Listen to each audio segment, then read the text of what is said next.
Pala guys ay nakakain, edible ito.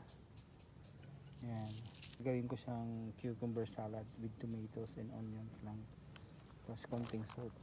Yan, nakita ko lang din kasi sa YouTube. Cucumber, lettuce, onion, tapos yun yung kinuha ko kanina na maliliit na mga pipino. Yan, lalagyan ko lang siya na ito suka ni bunso. Ito lang natin yun. Konting asin.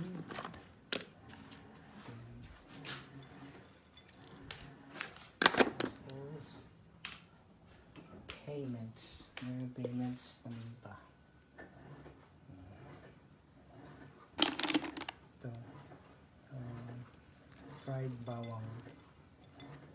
Yan. Ito na yung aking pagkain. So, sarap.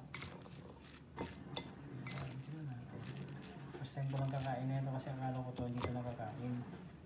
Nakakain pala to.